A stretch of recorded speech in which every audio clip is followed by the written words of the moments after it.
Bien arrivé à Issé, Isé, je ne sais pas comment on le prononce. Donc on a continué à descendre vers le sud. On a eu 2 heures de route depuis Nagoya. Merci Nagoya pour son accueil chaleureux et les keufs qui nous ont arrêtés dès le départ. Et là on commence par la vieille ville. Donc on va vous montrer. En gros, on est sur un petit pont juste à l'entrée de la vieille ville qui est juste là. Et vous verrez par la suite du vlog que ça ressemble pas mal à des rues qu'on voit à Kyoto. Mais là déjà c'est très joli. Donc on va aller visiter tout ça et certainement manger un morceau.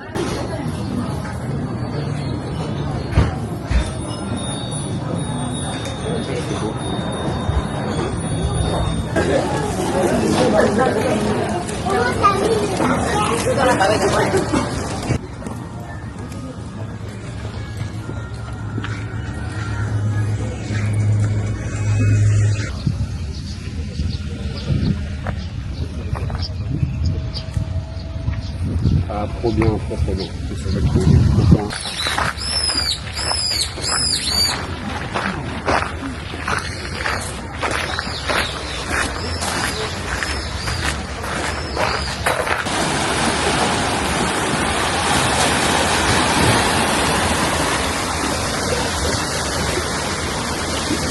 Donc là on est allé sur un lieu culte d'Issé. Il y a beaucoup de panneaux qui affichent cet endroit et c'est vraiment le lieu qui représente la ville. On va tourner un peu dans les alentours pour assister au coucher de soleil ici. Je pense que ça va être magnifique. Et en fait les 2 rochers symbolisent l'union entre les époux. C'est pour ça qu'ils sont reliés par une corde. La corde elle est changée 3 fois par an de ce qu'on a vu. Et il y a beaucoup de couples qui viennent ici pour prier, pour avoir une relation harmonieuse, etc.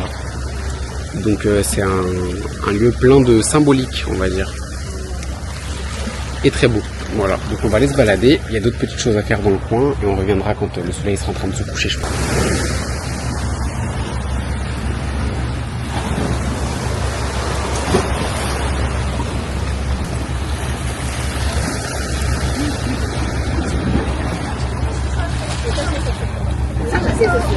Vous voyez pourquoi on veut revenir? Parce qu'en fait le symbole de la ville, c'est justement le dessin des 2 rochers avec un soleil derrière. Et du coup le coucher de soleil, on pense qu'il sera incroyable.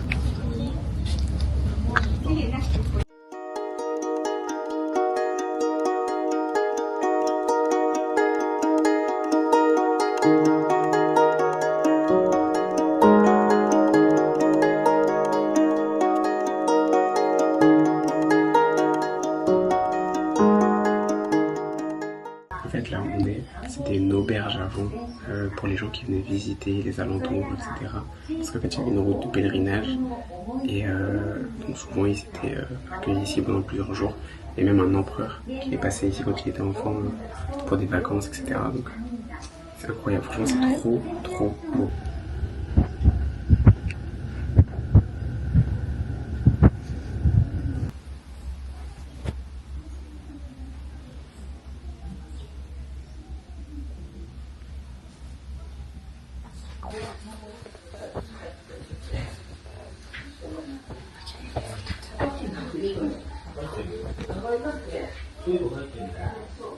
Ah oui, c'était comme ça.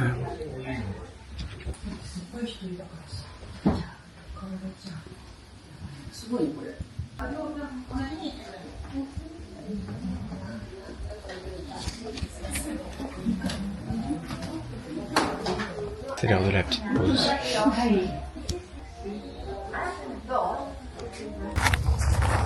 La vue de l'extérieur.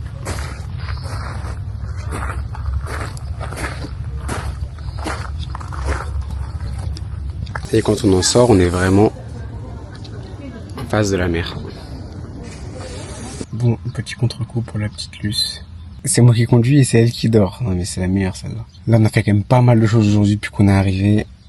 Du coup, on va sûrement faire une petite sieste d'1 heure dans la voiture, histoire de reprendre des forces. On a mis un réveil pour le coucher de soleil, on est juste devant la mer. Donc on espère vous faire de beaux plans. Si j'ai un peu de chance, j'essaierai de vous faire des plans drone s'il me reste un peu de batterie. Ici c'est un lieu où j'ai le droit surtout.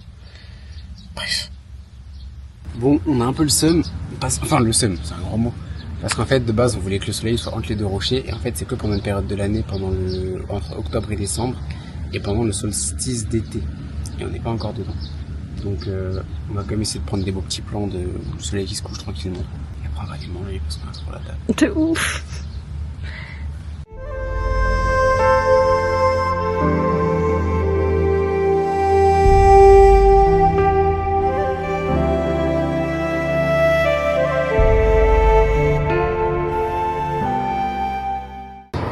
journée 2 qui commence. On n'a pas partagé grand chose. Hier soir, on a mangé, on s'est couché super tôt. Je me suis remis à 20h30 parce que j'avais une migraine. Je crois que c'est la plus grosse migraine que j'ai jamais eue de ma vie. Donc je me réveille. Nouvelle journée qui commence. Demain, on change déjà de ville. Voilà, donc on vous embarque comme d'hab. J'ai une chose à dire pour changer. Ça va, il n'y a pas trop de monde, c'est plutôt sympa aujourd'hui. On n'a pas réussi à se lever ce matin. Enfin, moi, surtout moi. Ouais. Moi, je t'ai levé à 4h. Tard. On devait se lever, ouais, on a mis notre réveil à 4h. Et au final, on n'a pas réussi. Du coup, bah, on se tape le monde à la visite. Ça a l'air gigantesque. Peut-être qu'on aurait dû demander une carte. Donc là, on est sur le sanctuaire d'Ise Jingu. J'espère que je prononce bien. Il faut savoir que c'est l'un des sanctuaires shinto les plus sacrés et les plus importants du pays. Le sanctuaire il est dédié à la déesse du soleil, Amaterasu Omikami, qui est considérée comme une ancêtre mythique de la famille impériale japonaise. Il y a 2 sanctuaires principaux, l'intérieur et l'extérieur, et nous on est au sanctuaire intérieur, celui de Naiko. Il faut savoir qu'ici, tous les 20 ans, les bâtiments principaux sont détruits et reconstruits à l'identique. Ce rituel il a lieu depuis le 7e siècle et il symbolise le renouveau, la continuité et la pureté dans la tradition shinto. Le dernier a eu lieu en 2013, le prochain est prévu en 2033. Bon, après-midi très calme parce que moi j'ai bossé sur mes suivis coachés et Lucie voulait faire une petite sieste. Et surtout parce qu'on a fait le tour de tout ce qu'on voulait voir à Ise. Là on se va chercher un petit magasin et ensuite manger. Et demain départ pour Wakayama. C'est ça. Avec un hôtel qui a l'air très beau. Avec une très belle vue sur le château. Mais on va devoir se coucher bientôt ce soir parce qu'on a un réveil à 3h. On cherchait un resto, on est tombé sur quelque chose archi reclus, sombre et tout. On s'est dit vas-y on va rentrer, on va voir. C'est trop stylé. C'est un yakiniku, donc un endroit où on peut chauffer sa viande soi-même. On a déjà fait plein de fois. Sauf que du coup, on a chacun notre petit endroit où on peut se poser. On est au sol. Il y a la petite tablette ici pour commander ce qu'on veut. Et on a notre spot. C'est incroyable.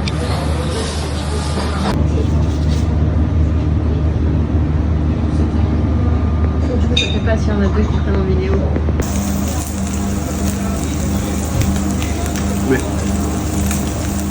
le bonheur c'est simple. Vraiment tout ça. De l'extérieur, le resto, on s'est dit waouh, Bresson et tout, il y a personne. Mais une pépite. Ça se voit, je suis tout rougeau là, j'ai les joues toutes gonflées, le ventre bien tendu. Ah, c'était quelque chose. Hein. Super gentil, super accueillant. Ouais. On nous a donné des petits chewing-gums à la fin pour la laine parce qu'ils ont vu qu'on a trop graille. Et là, on a acheté un petit pchit. Montre le pchit. Ouais. On a acheté un pchit pour les vêtements et tout. Et du coup, elle l'a vu après à la fin, la vendeuse. Elle nous dit Daiso, c'est le nom du magasin où on l'a acheté. Parce que mes vêtements, c'est. Ah ouais, parce que quand vous partez à l'étranger, ça aussi, il faut le prévoir. Vous n'avez pas forcément de quoi repasser. Donc partez en vrai sans trop de vêtements ou je sais pas, débrouillez-vous. Mais du coup nous on a acheté, sinon si vous partez au Japon il y a des sprays exprès pour défroisser les vêtements. Alhamdoulilah. Donc on va essayer et on vous montrera si ça marche. Ah oui, j'ai aussi fait mon fragile, je me suis acheté des poignets pour les pompes. Parce que mes poignets au sol depuis qu'on est arrivé là, ça me flingue les poignets de les avoir cassés comme ça. Du coup je me suis acheté ça. Dites-vous le prix, hein. 300 yens. Ça fait, si je dis pas de bêtises, environ 2 €. Je sais pas si vous vous rendez compte comment ça a abusé. Ça à Decathlon c'est au moins 10 balles je crois. Bon, ici c'est fini. Direction Wakayama. Mais on s'est levé très tôt, il est 3h40. Pour faire de la route jusqu'à un endroit que je vous mets en photo juste là. Qui a l'air incroyable. Et qu'on voulait absolument voir. Donc il est entre guillemets à mi-chemin on va dire jusqu'à notre destination finale. C'est parti pour un peu de route.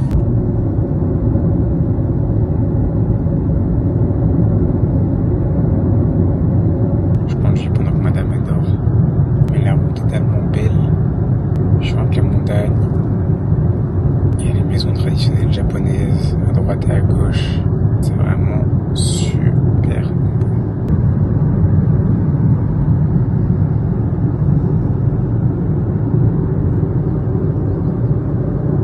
La montagne du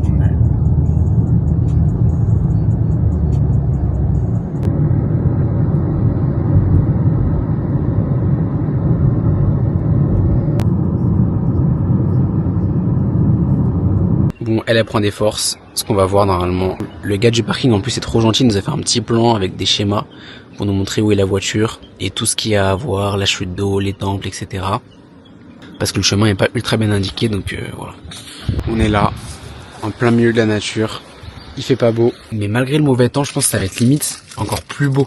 Le qui se voile la face. Non mais genre ça donne une atmosphère un peu en forêt, je sais pas si vous voyez ce que je veux dire, bref. Bon, rien que l'entrée, c'est magnifique. On est en pleine forêt. Je sens que ça va être incroyable. Voilà, je le dis, je ne m'avance pas trop. On entend le bruit de l'eau au fond avec la cascade et tout. Ça va être trop beau. C'est incroyable.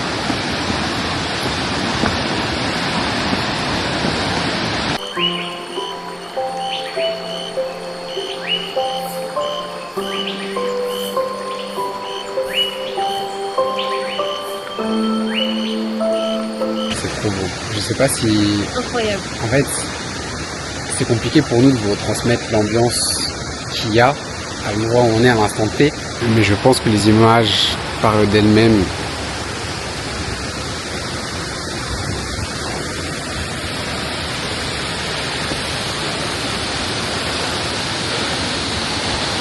Comme je vous ai dit, on s'est levé à 3h. Là, on est arrivé ici, il est 7h. Et il y a déjà quelques personnes sur les lieux. Un lieu comme ça, dans 3-4 heures, je pense qu'il sera bondé de monde. Là, on profite d'un calme incroyable. Le cadre, il est dingue. Et l'ambiance, elle est vraiment particulière. Et là, je pense qu'on va avoir pas mal de marches pour faire la suite. C'est parti. Sportif du dimanche.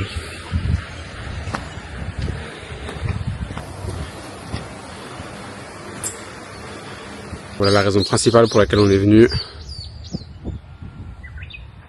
C'est juste ouf, le décor.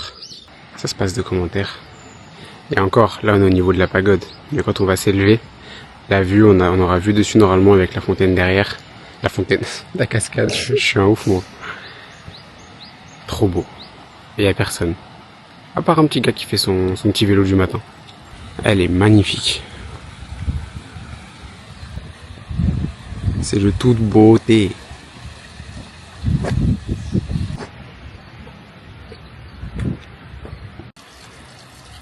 On commence à grimper. Petit à petit. Et 1, 2, 3, 4.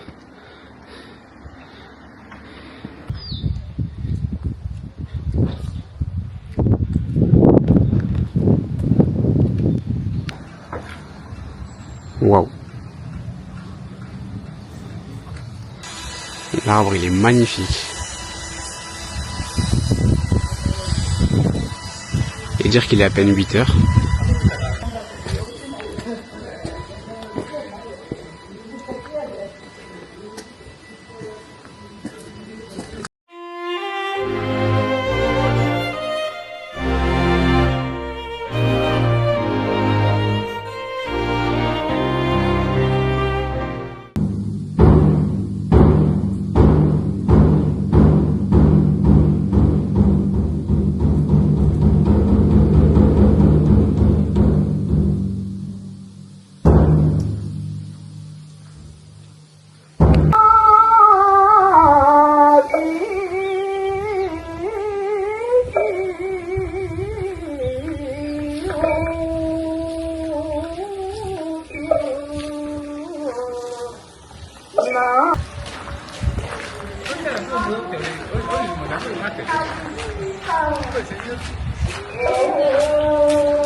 Bon, après ce qu'on a vu, il était temps de faire la route ensuite pour notre hôtel. Et on vient d'arriver à Wakayama. Un petit room tour très rapide.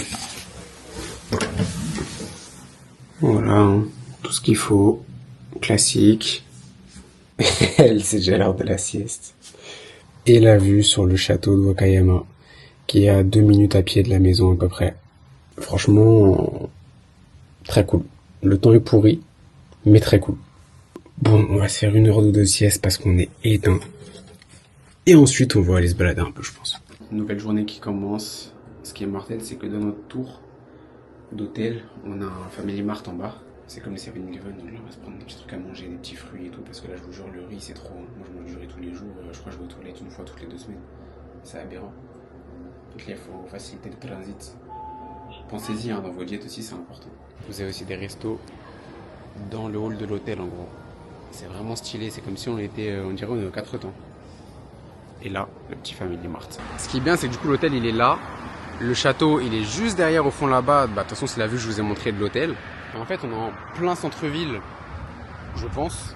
Du coup, on est proche de tout, donc on peut tout faire à pied pour une fois. Donc là, la voiture, elle reste garée à l'hôtel. On va aller à Don Quijote, parce que moi, il me faut une petite tondeuse électrique, etc. Bref. Et toi, tu fais quoi? Rien, toi, tu veux juste acheter. Acheter. Et après, on ira faire du coup la visite du château, parce qu'il ferme à 17h30. Donc on ira, on vous montrera ça. On aimerait y rester un peu aussi de nuit parce qu'hier en fait il pleuvait des cordes. Du coup on a voulu y aller quand même, s'y aventurer, mais c'était trop compliqué, il y avait des flaques d'eau partout, on avait de l'eau plein les chaussures. On va y retourner tout à l'heure. Ce magasin s'appelle Don Quijote. Si vous allez au Japon, passez-y. Vous pouvez tout trouver. De l'alimentaire à l'hygiène corporelle, produits de nettoyage et tout. Tondeuse, il y a tout. C'est aberrant et surtout à des prix défiant toute concurrence. Moi là, j'ai un rasoir électrique, mais pour les cheveux, vous voyez, il est comme ça là, 7 €. 7 €. Quand je vous dis qu'il y a tout, il y a même des rayons muscu avec vraiment de tout, des haltères, des élastiques, des kettlebells. Vous avez un rayon avec toutes les protes aussi, il y en a énormément. Il n'y a pas de NutriPure, on leur pardonnera. Non, je rigole, on pardonne pas.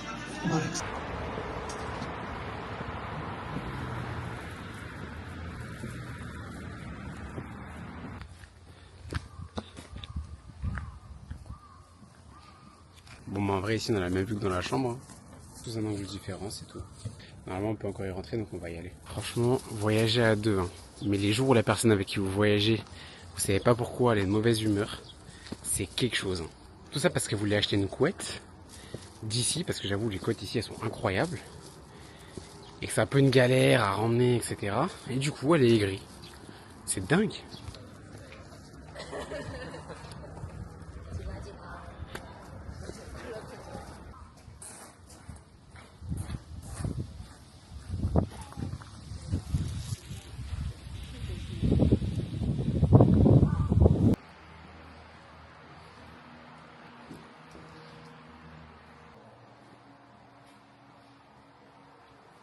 On a le droit de le soulever, hein, c'est écrit, c'est bon. Petite barre de cœur là. Ouais, c'est dingue, hein. Je sais Ouais. pas, me battre comme ça là.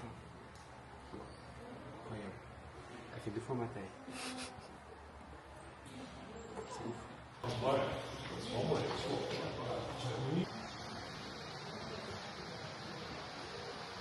Bon, bah notre hôtel il est juste là.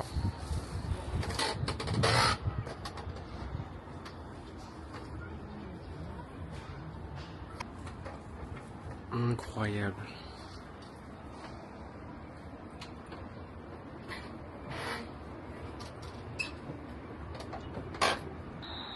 D'un côté les montagnes.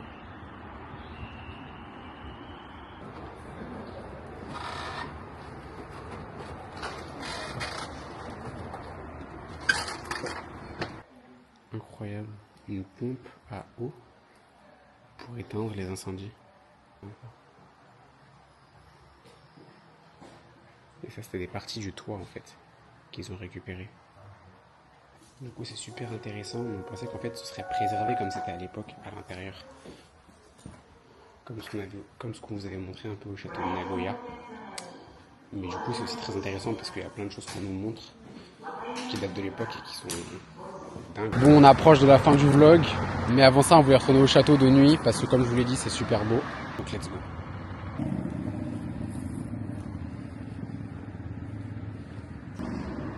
passer par la lumière en fait. Je sais pas. On avait oublié qu'on avait un mode faible luminosité sur la caméra, donc du coup on va vous en faire profiter un peu. Franchement il marche super bien. Et d'ailleurs pour ceux qui se demandent avec quoi on filme, c'est une Osmo Pocket 3, c'est pas du tout en partenariat, rien du tout, hein. Je l'ai payé de ma propre poche. Mais elle est vraiment ultra bien et surtout elle tient dans une poche, donc ça change énormément par rapport à quand j'avais dû me procurer une caméra Sony avec un micro par-dessus, le trépied à la main, bref, ça pèse lourd au bout d'un moment. Donc ça c'est archi pratique. On dirait qu'il fait même pas nuit tellement le mode faible luminosité il marche. C'est trop. Vous préférez quoi en vrai, quand je vous filme comme ça ou pas? Parce qu'elle préfère quand je mets la faible luminosité. Non mais c'est surtout que c'est plus agréable quand on te voit parler que quand on te voit dans le noir. Oui c'est vrai. C'est un sacré félin.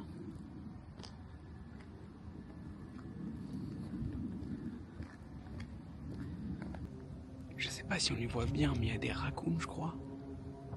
Incroyable. Sinon, parce que ça, ils font de la tête, ils sont trop drôles. Trop mignon. C'est bien bresson. Hein. Mais on va pas aller très loin, on va juste aller voir le château illuminé le plus proche. Le plus près, pardon. Ah, c'est vrai que le mode faible luminosité, il marche bien. Là, on voit bien d'où. Ouais, ton visage, il est tout vert. Quoi? Ton visage, il est tout vert. Comment ça? Je sais pas. Et voilà pourquoi on est venu jusque là. C'est beau. C'est très très beau. Bon, je pense qu'on peut clore le vlog là-dessus. On vous dit à la semaine prochaine, on l'espère. Merci à ceux qui regardent jusqu'au bout, malgré le fait que ce soit un vlog vraiment à notre rythme, qu'il n'y ait rien de fou en termes de plan, parce que je suis pas monteur pro, que je fais tout moi-même et que je suis juste là pour me faire des souvenirs et partager ce que je vis avec vous. Et toi? Pareil. Comme d'hab, ouais, tout pareil. Bon, allez, prenez soin de vous.